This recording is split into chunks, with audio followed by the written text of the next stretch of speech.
आप इस वीडियो को अभी देख रहे हैं क्योंकि आपके मन में कहीं ना कहीं कोई बात चल रही है जो आपको अंदर ही अंदर परेशान कर रही है।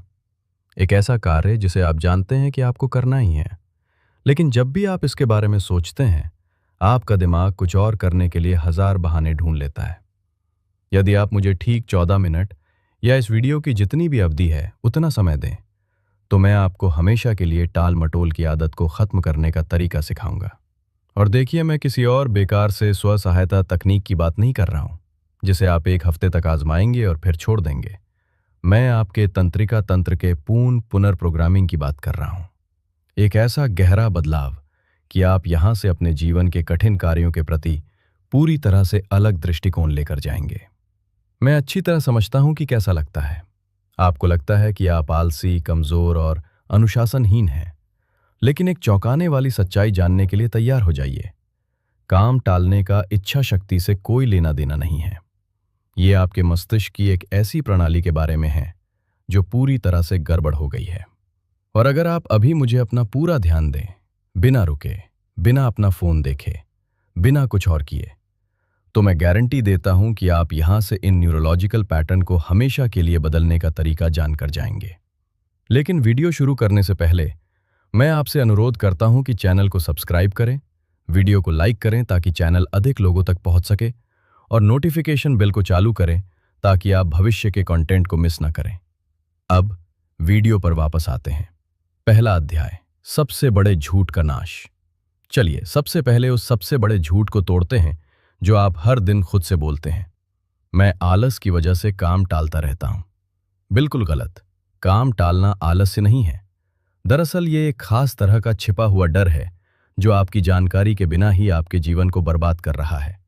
मैं आपको विस्तार से समझाऊंगा कि जब आप किसी महत्वपूर्ण कार्य को टालते हैं तो आपके मस्तिष्क में वास्तव में क्या होता है, क्योंकि इसे समझने से आपका जीवन हमेशा के लिए बदल जाएगा। आपके मस्तिष्क में एक छोटा सा क्षेत्र होता है जिसे एमिग्डाला कहते हैं। ये अखरोट के आकार का है, लेकिन यह आपके द्वारा किए जाने वाले या न किए जाने वाले लगभग हर काम को नियंत्रित करता है। इस क्षेत्र को लाखों वर्षों के विकास द्वारा एक ही मिशन के लिए प्रोग्राम किया गया है: खतरों का पता लगाना और आपको जीवित रखना। लेकिन समस्या ये है, तुम्हारा एमिग्डाला बेवकूफ है। ये अफ्रीकी सवाना में भूखे शेर का सामना करने और काम पर अपने लक्ष्यों को पूरा करने के बीच अंतर नहीं कर सकता। इसके लिए दोनों ही मामलों में जानलेवा खतरा समान स्तर का है। जब आप उस प्रेजेंटेशन के बारे में सोचते हैं जिसे आपको तैयार करना है, उस प्रोजेक्ट के बारे में जो 3 हफ्ते लेट हो चुका है, या उस मुश्किल बातचीत के बारे में जो आपको अपने बॉस के साथ करनी है, तो आपके दिमाग का ये आदिम हिस्सा एक कान फाड़ देने वाला अलार्म बजा देता है: खतरा, अभी भागो वरना मर जाओगे। और फिर आपका प्रीफ्रंटल कॉर्टेक्स, जो आपके मस्तिष्क का सबसे विकसित और तर्कसंगत हिस्सा है और जिसे आपका सहयोगी होना चाहिए, आपका सबसे बड़ा दुश्मन बन जाता है। यह बिना सोचे समझे एमिग्डाला के अलार्म का पालन करता है और सबसे जटिल और विश्वसनीय बहाने गढ़ना शुरू कर देता है जो आपने कभी सुने होंगे। मेरे पास अभी इसे ठीक से करने के लिए पर्याप्त समय नहीं है। मुझे शुरू करने से पहले और अधिक शोध करने की आवश्यकता है। मैं इसे तब करूंगा जब मुझे और अधिक प्रेरणा मिलेगी। आज का दिन आदर्श नहीं है। मैं इसे कल के लिए छोड़ दूंगा। रोचेस्टर विश्वविद्यालय के शोधकर्ताओं द्वारा किए गए एक अध्ययन के अनुसार, ये बहाने जो इतने तार्किक और तर्कसंगत प्रतीत होते हैं, वास्तव में तर्कसंगत विचार नहीं है। ये वे तर्क हैं जो आपके एमिग्डाला द्वारा बहुत पहले लिए गए एक निर्णय को सही ठहराने के लिए बनाए गए हैं, यानी भाग जाने का निर्णय। मानव व्यवहार में 20 से अधिक वर्षों का अनुभव रखने वाले एक न्यूरोसाइंटिस्ट बताते हैं, आपके आदिम मस्तिष्क का एकमात्र मिशन आपको जीवित रखना है, और इसके लिए कुछ भी जो अनिश्चित, असहज या किसी भी प्रकार का दर्द पैदा कर सकता है, उसे इसके अस्तित्व के लिए खतरा माना जाता है। इसलिए यह आपके स्वचालित बचाव तंत्र को सक्रिय कर देता है। जब आप उस महत्वपूर्ण परियोजना को शुरू करने से बचते हैं, तो ऐसा इसलिए नहीं होता कि आप सफल नहीं होना चाहते, बल्कि इसलिए होता है क्योंकि आपके मस्तिष्क का एक आदिम हिस्सा आपके कान में जहर फुसफुसा रहा होता है। क्या होगा अगर आप बुरी तरह असफल हो जाएं? क्या होगा अगर आपको पता चले कि आप उतने बुद्धिमान नहीं हैं जितना आपने सोचा था? क्या होगा अगर सभी को पता चल जाए कि आप धोखेबाज हैं? कोशिश ही ना करना बेहतर है। कम से कम इस तरह आप निराश नहीं होंगे। ये पहला क्रांतिकारी बिंदु है जिसे आपको समझने की आवश्यकता है। ताल मटोल एक गलत तरीके से गठित रक्षा तंत्र है। आपका मस्तिष्क आपको नुकसान पहुंचाने की कोशिश नहीं कर रहा है। ये वास्तव में आपको असफलता, आलोचना या असुविधा की संभावना से बचाने की कोशिश कर रहा है। लेकिन यहाँ वो हिस्सा है जो कोई आपको नहीं बताता, और ये इस समस्या से निपटने के आपके तरीके को पूरी तरह से बदल देगा। वैज्ञानिक रूप से इस तालमटोल प्रणाली को रीप्रोग्राम करने का एक आजमाया हुआ तरीका, और अगले कुछ मिनटों में मैं आपको दिखाऊंगा कि ये कैसे करना है। अध्याय 2, डोपामाइन का वो रहस्य जिसके बारे में कोई नहीं जानता। अपनी टालमटोल प्रणाली को हैक करने के लिए आपको इसके पीछे की न्यूरोबायोलॉजी को समझना होगा, और इसका मतलब है डोपामाइन के बारे में उस तरह से बात करना जैसा शायद पहले किसी ने आपको नहीं समझाया होगा। हर कोई डोपामाइन के बारे में ऐसे बात करता है जैसे कि ये सिर्फ आनंद का रसायन हो। ये पूरी तरह से गलत है। डोपामाइन आनंद के बारे में नहीं है, ये दृढ़ प्रेरणा के बारे में है। ये सचमुच वो न्यूरोलॉजिकल ईंधन है जो आपको किसी लक्ष्य के पीछे लगा रहता है, भले ही आपके शरीर का हर हिस्सा आपको हार मानने के लिए कह रहा हो। आपके मस्तिष्क में दो पूरी तरह से अलग अलग डोपामाइन प्रणालियां काम कर रही हैं। इनके बीच के अंतर को समझने से ये पता चलेगा कि आप लगातार 8 घंटे तक कोई सीरीज क्यों देख सकते हैं, लेकिन 30 मिनट भी पढ़ाई नहीं कर सकते।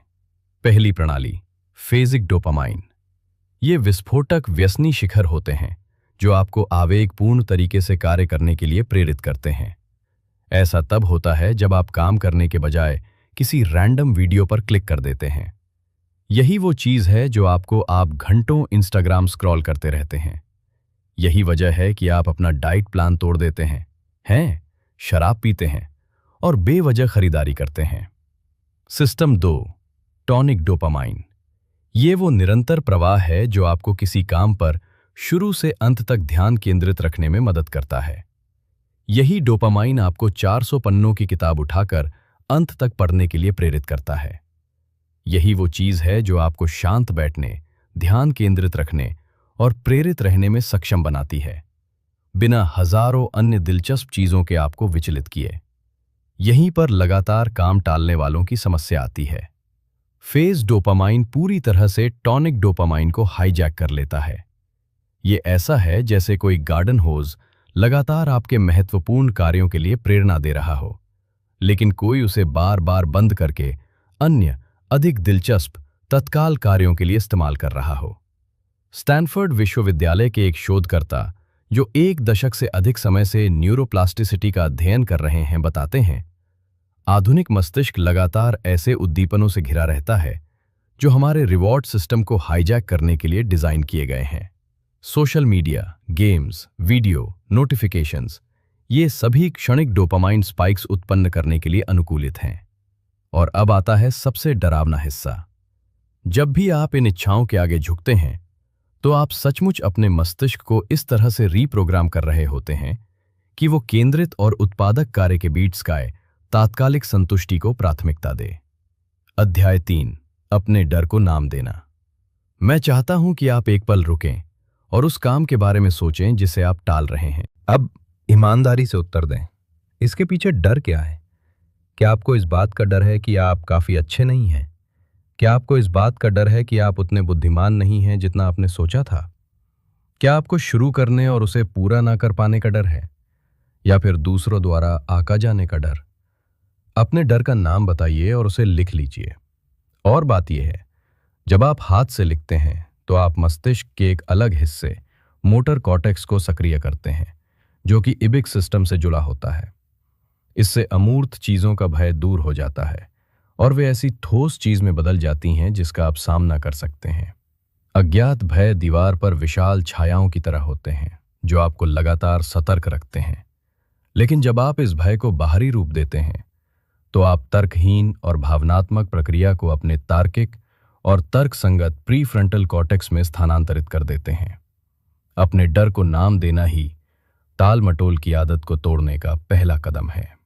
अध्याय 4, निष्क्रियता का भय। अब मैं आपको कुछ ऐसा सिखाने जा रहा हूं जो आपकी सोच के विपरीत हो सकता है। सही चीज से डरना कैसे सीखें। अधिकांश लोग कार्रवाई करने से डरते हैं। मैं तुम्हें निष्क्रियता से डरना सिखाऊंगा। अपनी आंखें बंद करें और मेरे साथ इसकी कल्पना करें। आज से 6 महीने बाद भी आपने उस काम के बारे में कुछ नहीं किया होगा जिसे आप आज टाल रहे हैं। आपको कैसा लगता है? आपने कौन कौन से अवसर गंवाए हैं? आपने अपने किस स्वरूप को मरने दिया है? अब 3 साल आगे बढ़ते हैं। वही टाल मटोल, वही डर। आपका जीवन कैसे चल रहा है? ये दृश्य आपको परेशान करने के लिए नहीं है, बल्कि आपके निर्णय लेने की प्रक्रिया को पुनर्व्यवस्थित करने के लिए है। सबसे बड़ा जोखिम कोशिश करके असफल होना नहीं है। ये कभी कोशिश नहीं करता और हमेशा सोचता रहता है कि क्या होता अगर। आपका दिमाग शुरुआत में होने वाले तात्कालिक दर्द से तो बचता है, लेकिन लंबे समय में होने वाले भारी दर्द को नजरअंदाज कर देता है। खेद। जब आप कार्रवाई से ज्यादा निष्क्रियता से डरना सीख जाते हैं तो कुछ शक्तिशाली घटना घटित होती है। काम टालने से कार्रवाई करने की तुलना में अधिक कष्ट होता है। अध्याय 5, डोपामाइन का खेल। आपका मस्तिष्क कुछ डोपामाइनर्जिक मार्गों द्वारा निर्देशित होता है। ये मार्ग आपको लाभकारी कार्यों को करने के लिए प्रेरित करने को नियंत्रित करते हैं। समस्या ये है कि दुनिया में बहुत सारी ऐसी चीजें हैं जो आपका ध्यान भटकाती हैं और आपके डोपामाइन को प्रभावित करती हैं। इसीलिए आपको एक रणनीति की आवश्यकता है। अपने जीवन को इस तरह व्यवस्थित करें। एक समय में एक ही कार्य। आज आपको जो एक कठिन काम करना है उसे लिख लें। आपका मस्तिष्क एक ही समय में कई लक्ष्यों के लिए टॉनिक डोपामाइन जारी नहीं कर सकता है। कृत्रिम समय सीमा निर्धारित करें। अगर आपको लगता है कि आपको 4 घंटे की जरूरत है तो खुद को 3 घंटे का समय दें। नियंत्रित दबाव से आपकी कार्यक्षमता बढ़ती है। शुरू करने से पहले अपना इनाम चुन लें। कोई ऐसी चीज जिसे आप सचमुच चाहते हैं, लेकिन जिसे आप कार्य पूरा करने के बाद ही प्राप्त कर सकते हैं। ध्यान भटकाने वाली चीजों को हटा दें। अपना फोन दूसरे कमरे में रख दें। टैब बंद करें और नोटिफिकेशन बंद कर दें। और याद रखें, इनाम जानबूझकर दिया जाना चाहिए, स्वचालित रूप से नहीं। अगर आप पहले से ही आदत के तौर पर नेटफ्लिक्स देखते हैं तो ये कोई इनाम नहीं है। अगर आप बोरियत दूर करने के लिए सोशल मीडिया खोलते हैं तो ये कोई इनाम नहीं है। मजे को एक अर्जित पुरस्कार में बदलें। इस तरह कार्य अधिक रोचक हो जाता है और पुरस्कार का आनंद अधिक तीव्र हो जाता है। लेकिन सावधान रहें, एक छिपा हुआ दुश्मन है जो इस पूरी व्यवस्था को ध्वस्त कर सकता है। पूर्णतावाद। अध्याय 6, छिपा हुआ शत्रु। पूर्णतावाद। बहुत से लोग मानते हैं कि पूर्णतावादी लोग उत्पादक होते हैं। पूर्णतावाद स्वयं को तर्क के रूप में छुपाता है। मैं अभी शुरू नहीं करूंगा क्योंकि 2 घंटे बाद मेरी एक अपॉइंटमेंट है। मुझे अच्छा काम करने के लिए प्रेरणा की जरूरत है। वातावरण एकदम सही नहीं है। ये सही समय नहीं है। ये विचार जाल हैं। सच तो ये है कि कोई भी समय बिल्कुल सही नहीं होता। ये तभी संभव है जब आप शुरू करने का निर्णय लें। अपूर्ण मिनटों के नियम का प्रयोग करें। बिना किसी प्रदर्शन के दबाव के, बिना किसी परिणाम की अपेक्षा के 2 मिनट तक खराब काम करने का संकल्प लें। इसे कर ही डालो। ये काम क्यों करता है? क्योंकि सबसे बड़ी बाधा इसे अच्छे से करना नहीं है, बल्कि शुरुआत करना है। एक बार जब आप जड़ता को तोड़ देते हैं तो आगे बढ़ना बहुत आसान हो जाता है। आपका दिमाग किसी ऐसी चीज के खिलाफ पूर्णतावादी बहाने नहीं बना सकता जिसे आप पहले ही अपूर्ण मान चुके हैं। अध्याय 7, पर्यावरण की शक्ति। आप अपने परिवेश से अधिक शक्तिशाली नहीं हैं। अगर आपकी डेस्क ध्यान भटकाने वाली चीजों से भरी है, अगर आपका कमरा अस्त व्यस्त है, अगर आपका फोन हर मिनट वाइब्रेट करता है, तो आपने लड़ाई शुरू होने से पहले ही हार मान ली है। काम टालने की आदत अक्सर उस माहौल का ही प्रतिबिंब होती है जिसमें आप खुद को रखते हैं। क्या आप अपना व्यवहार बदलना चाहते हैं? नजारा बदलें। कार्रवाई के लिए एक स्थान बनाएं। साफ सुथरा, सरल, बिना किसी अतिरिक्त चीज के। इस कार्य को अपरिहार्य बना दो। यदि आपको कुछ लिखना हो तो अपनी नोटबुक या कंप्यूटर को दाईं ओर वाली स्क्रीन पर खुला छोड़ दें। जो काम आप करना चाहते हैं उसके लिए बाधाओं को कम करें और जिस काम से आप बचना चाहते हैं उसके लिए बाधाओं को बढ़ाएं। अपने फोन को बच्चों की पहुंच से दूर रखें। वेबसाइट ब्लॉकर इंस्टॉल करें। ध्यान भटकाने वाले शॉर्टकट्स छुपाएं। आपका मस्तिष्क सबसे सरल मार्ग का अनुसरण करता है।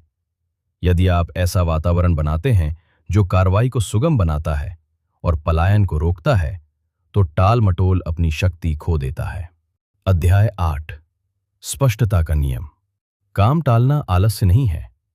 अक्सर इससे भ्रम की स्थिति पैदा हो जाती है। आप शुरू नहीं करते क्योंकि आपको ठीक से पता नहीं होता कि शुरुआत कैसे करें। यह कार्य एक विशालकाय आकारहीन राक्षस जैसा प्रतीत होता है। इसका प्रतिकार स्पष्टता है। कार्य को इतने छोटे छोटे टुकड़ों में बांट दें कि वो हास्यास्पद हो जाए। किताब नहीं लिखनी है, बल्कि दस्तावेज खोलकर शीर्षक लिखना है। पूरे घर को व्यवस्थित करने की जरूरत नहीं, बल्कि 3 कमीजें तय करने की जरूरत है। ये तकनीक ज़ाइगार्निक प्रभाव को सक्रिय करती है। आपका मन अधूरे कामों से नफरत करता है। अगर आप शुरुआत करते हैं, चाहे छोटी शुरुआत ही क्यों ना हो, आपका दिमाग एक आंतरिक तनाव पैदा करता है जो आपको तब तक जारी रखने के लिए प्रेरित करता है जब तक आप उसे पूरा नहीं कर लेते। स्पष्टता के स्वतः प्रकट होने की प्रतीक्षा न करें। बड़ी चीजों को छोटे छोटे टुकड़ों में बांटकर स्पष्टता प्राप्त करें। अध्याय 9। ऊर्जा चक्र। क्या आपने कभी गौर किया है कि जब आप थके हुए होते हैं तो आप काम टालने की प्रवृत्ति ज्यादा रखते हैं? आपका मस्तिष्क आपके शरीर की लगभग 20% ऊर्जा का उपभोग करता है। जब ऊर्जा का स्तर कम होता है तो यह स्वाभाविक रूप से कम मेहनत वाली गतिविधियों की तलाश करता है। इसलिए ऊर्जा कोई विलासिता नहीं है, ये एक रणनीति है। अच्छे से सो। ऐसी कोई तकनीक नहीं है जो खराब रातों की भरपाई कर सके। जल्दी करो। व्यायाम से रक्त प्रवाह बढ़ता है और मानसिक स्पष्टता आती है। समझदारी से खाएं। चीनी और कैफीन के अत्यधिक सेवन पर निर्भर न रहें। अपने मासिक चक्र का सम्मान करें। ये पता लगाएं कि आप सुबह, दोपहर या शाम में से किस समय अधिक उत्पादक होते हैं और इस अवधि के दौरान सबसे कठिन कार्यों को व्यवस्थित करें। यदि आप अपनी ऊर्जा का प्रबंधन नहीं करते हैं तो इससे कोई फर्क नहीं पड़ता कि आप कितनी उत्पादकता तकनीकें सीखते हैं। आपका शरीर हमेशा आपके थके हुए दिमाग पर हावी रहेगा। अध्याय 10। स्वयं के साथ अनुबंध। प्रतिबद्धता की कमी से टालमटोल की प्रवृत्ति और मजबूत होती है। आप कहते हैं, मैं इसे एक दिन जरूर करूंगा, लेकिन वो एक दिन कभी आज नहीं होता। अपने साथ अनुबंध बनाएं। यह सरल हो सकता है। कार्य को एक कागज पर लिख लें, इस पर हस्ताक्षर करें और इसे सबके सामने प्रदर्शित करें। या उससे भी अधिक तीव्र, किसी को बताओ। इसे सार्वजनिक रूप से स्वीकार करें। कार्रवाई न करने पर गंभीर परिणाम निर्धारित करें। प्रतिबद्धता इरादे को दायित्व में बदल लेती है, और जब आप अपने वचन का सम्मान करने की स्थिति में खुद को पाते हैं तो आपकी पहचान में बदलाव आना शुरू हो जाता है। आप काम टालने वाले व्यक्ति से काम पूरा करने वाले व्यक्ति बन जाते हैं। अध्याय 11। योद्धा की पहचान। अंततः टालमटोल पर काबू पाने में कोई तरकीब या शॉर्टकट काम नहीं आते। ये इस बारे में है कि आप कौन बनना चाहते हैं। महान समुराई मियामोतो मोसाशी ने हमला करने के लिए प्रेरणा का इंतजार नहीं किया। उन्होंने इसलिए काम किया क्योंकि काम करना ही उनकी पहचान थी। आपको समुराई बनने की जरूरत नहीं है, लेकिन आपको अपनी रोजमर्रा की लड़ाई का सामना करना होगा। जब भी आप डर, संदेह और टालमटोल करने की इच्छा के बावजूद कार्य करते हैं, तो आप अपने भीतर के योद्धा की पहचान को मजबूत करते हैं और धीरे धीरे टालमटोल करना एक आदत नहीं रह जाती और महज एक धुंधली याद बनकर रह जाती है। अगर आपने ये वीडियो यहां तक देखा है तो मैं आपके समय के लिए बहुत आभारी हूं।